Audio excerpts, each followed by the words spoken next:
Baik,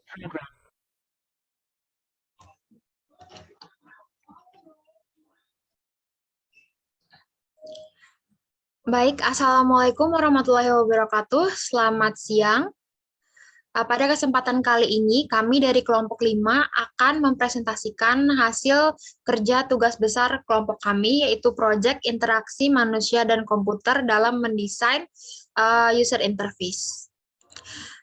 Pertama-tama kami akan memperkenalkan diri terlebih dahulu. Yang pertama ada Baik Dwi Zulianti dengan NIM F1D020012. Yang kedua ada Diahmita Aprila dengan NIM F1D020016.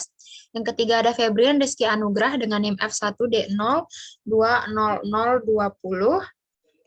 Lalu selanjutnya ada Joslina Rizky Mantari dengan NIM F1D020034, dan yang terakhir, yang kelima ada M. Noval Arwansyuri dengan NIM F1D020044.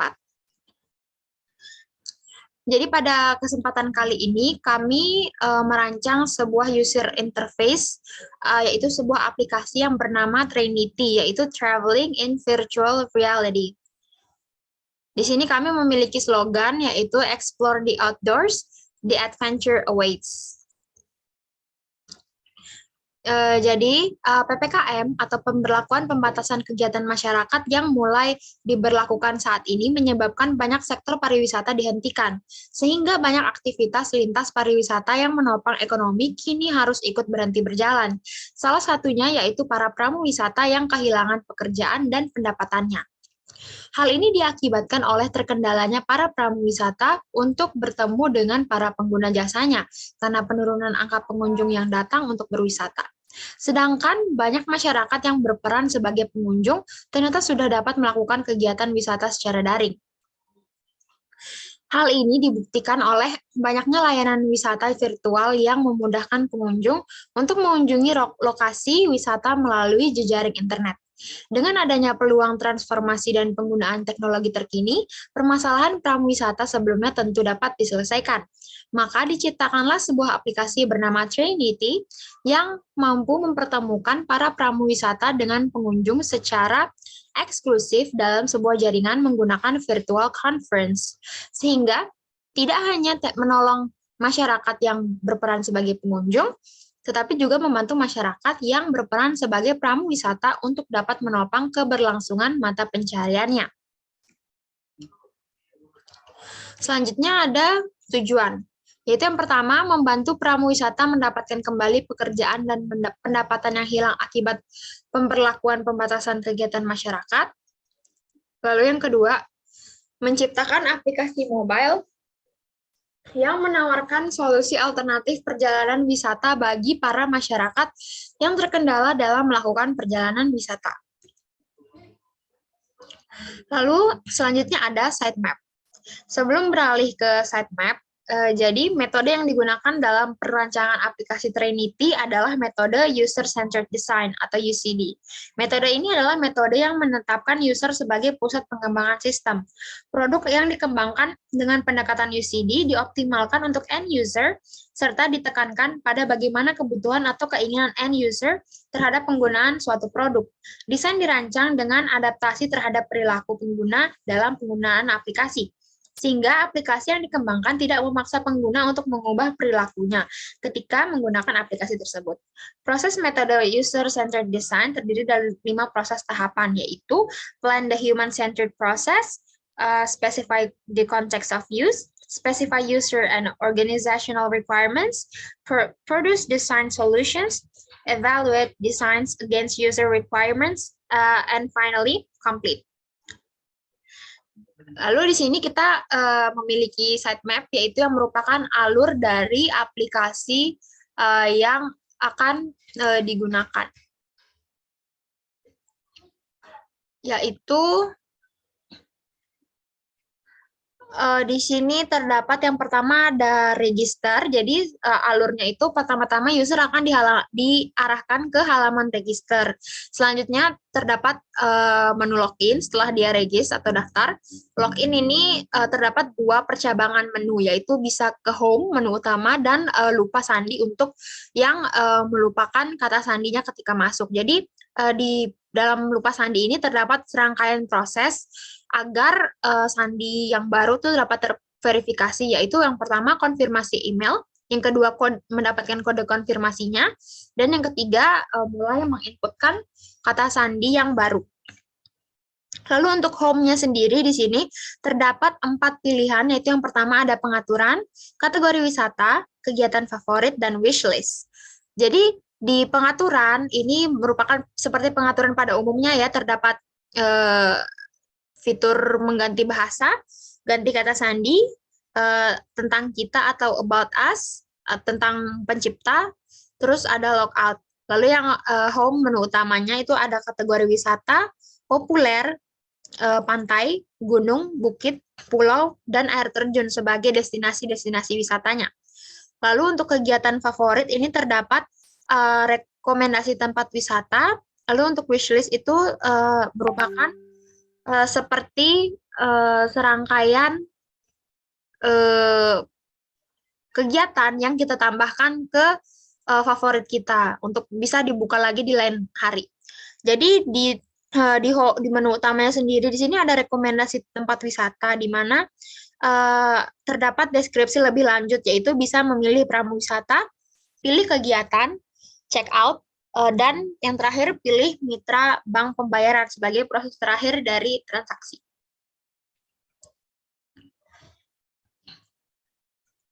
Lalu selanjutnya ada interface. Jadi seperti ini tampilan usernya. Kita buka di Figma.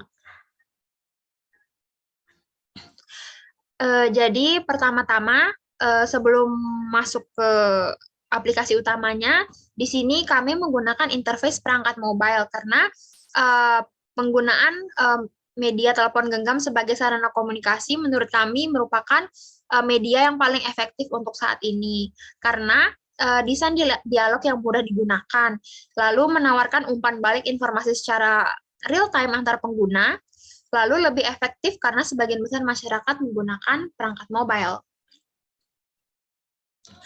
Jadi di sini merupakan, yang tadi itu merupakan menu loadingnya, di sini ini merupakan menu start-nya, jadi di sini semua bermula. Di sini kita get started.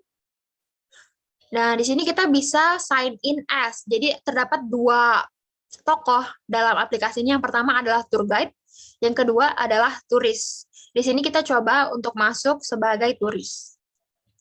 Nah, pertama-tama sebelum lebih jauh, di sini kita mau memiliki 2 pengaturan 2 bahasa. Karena seperti yang kita ketahui, sektor pariwisata di Indonesia itu dibagi menjadi 2 yang mendominasi. Selain turis dari domestik, sebagian besar pula datang dari mancanegara. Maka dari itu kami menyediakan alternatif 2 bahasa agar tidak ada kendala komunikasi antar tokoh. Jadi seluruh proses ini bisa berjalan dengan lancar. Dan di sini untuk pewarnaannya sendiri, karena dominan bertone gelap, maka dari itu kami memilih font untuk email seperti email, kata-kata seperti email, password, sign in, dan lain-lain itu semua berwarna putih, agar warnanya itu menonjol di mata user. Jadi di sini kita ada email. Pertama user akan diarahkan untuk mengisi email, kemudian password. Setelah itu, kalau memang tidak punya akun, di sini user bisa sign up. Nah, ini sign up. Di sini masukkan email, password, confirm password, kemudian kita bisa langsung create account. Ini kalau belum memiliki akun. Di sini muncul pop-up, congratulations on your success, sign up your account. Jadi di sini merupakan pemberitahuan atau notifikasi dari aplikasinya bahwa proses sign in kita sudah berjalan dengan lancar. Oke, karena sudah, di sini karena kita sudah tadi membuat, kita tinggal melogin ulang. Lalu kita sign in. Nah, seperti ini tampilan dari user. Di sini kami memilih experience kita menawarkan experience yang baru kepada user, yaitu biasanya kan aplikasi di scroll ke bawah. Di sini untuk memaksimalkan pengalaman dari user, kami lebih memilih fitur untuk menggeser ke samping kanan kiri seperti ini. Nah, jadi di tempat pengisian data diri di sebelumnya itu kan terdapat pengisian data diri sama login sama sign up. Nah, teknik dialog pengisian form ini merupakan form filling dialog, yaitu suatu penerapan langsung dari aktivitas pengisian form dalam kehidupan sehari-hari, di mana pengguna akan dihadapkan pada suatu bentuk form yang ada di layar komputer yang mereka gunakan. Pengisian dialog untuk menampilkan sejumlah alternatif pilihan, yang pilihan-pilihan itu dapat dipilih pengguna dengan cara tertentu pada setiap daur aktivitas. Oke, lanjut. Nah, di sini seperti yang udah saya melanjutkan penjelasan saya sebelumnya, itu selanjutnya di sini terdapat banyak menu. Jadi menu-menu di atas ini merupakan multi menu, di mana menu-menu di atas ini dapat mempengaruhi menu lainnya. Jadi jenis menu yang kami gunakan di sini adalah multiple item menu, karena di dalam satu halaman hanya bisa memilih satu menu. Jika memilih menu lain, maka tampilan yang dituju akan berganti. Di sini juga dapat terdapat floating menu atau menu yang sifatnya tetap atau wajib berada di bagian bawah. Nah, di sini ini bisa disebut juga dengan shortcut. Jadi kami menggunakan shortcut pada floating menu di mana pengguna dapat langsung kembali ke menu utama setelah beralih ke banyak halaman tanpa harus berulang kali menekan tombol kembali. Di sini juga terdapat fitur notifikasi di mana termasuk sebagai umpan balik informasi. Nah, umpan balik informasi di sini seperti yang saya sebutkan sebelumnya adalah notifikasi dan juga chat, di mana pengguna dapat berinteraksi secara langsung dan diberi feedback saat itu juga. Contoh saat melakukan pembayaran dan mendapat notifikasi langsung dari aplikasi ini. Nah, di sini terdapat profil, notifikasi, kategoris, dan top activities. Di sini kita bisa memilih ini untuk yang populer, terdapat populer untuk destinasi dan juga populer untuk aktivitasnya. Di sini bisa kita pilih pantai, maka pantai-pantai yang terkenal di Nusa Tenggara Barat contohnya akan dimunculkan. Begitu juga dengan gunung, bukit, dan pulau-pulau.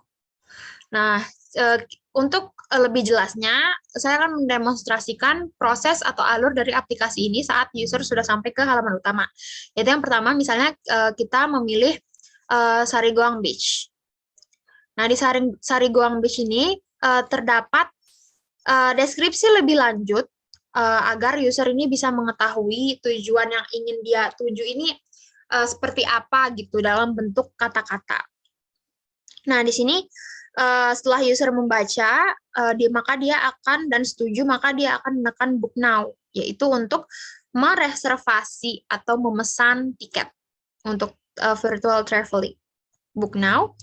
Nah, di sini bisa memilih tour guide yang mana yang ingin diinginkan. Yang pertama, contohnya adalah Firsa Besari, lalu yang kedua adalah Faza Azari.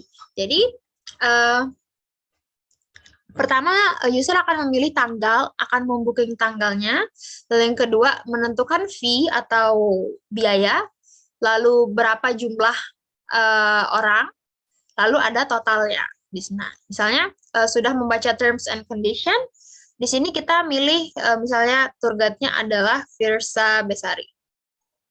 Nah, di sini bisa dilihat sebelumnya tadi tombol choose ini berwarna sama seperti latarnya. Nah, setelah dipilih, maka dia akan memunculkan warna putih sebagai aksen atau isyarat bahwa pilihan tersebut itu sudah dipilih. Oke, jika sudah, kita check out. Nah, setelah di check out, di sini user bisa memilih metode pembayaran yang diinginkan, yaitu bisa BCA, BNI, BRI, dan lain sebagainya. Di sini kita memilih mandiri. Di sini metodenya via transfer ya. Jadi travel to Sarigoang Beach with Firsa Besari, 2 person, total 60.000, account number sekian. Jika sudah, kita confirm. Nah, lalu muncul pop-up lagi, congratulations on your successful payment. Check your notification to download the ticket. Oke, jadi itu berarti sudah sukses pendaftarannya untuk reservasi. Sekarang muncul notifikasi. Nah, di sini ada notifikasi bahwa sudah terjadi pembayaran dan sukses pada transaksi kita yang sebelumnya. Nah, jika sudah, maka kita akan mendownload tiket yang berupa QR code untuk melanjutkan atau untuk menggunakan tiket ini untuk virtual traveling. Jadi, jika sudah berakhir di sini, maka berakhir pula alur dari aplikasi Trinity ini. Jadi, kembali ke PowerPoint. Ini sudah dijelaskan. Untuk tampilan pramuwisata sama saja, hanya di bagian data dirinya saja yang berbeda. Karena harus melalui serangkaian pendaftaran. Oke, cukup sekian presentasi yang dapat kami sampaikan. Kurang lebihnya kami mohon maaf apabila terdapat kesalahan. Wabillahi taufiq wal hidayah. Wassalamualaikum warahmatullahi wabarakatuh. Selamat siang.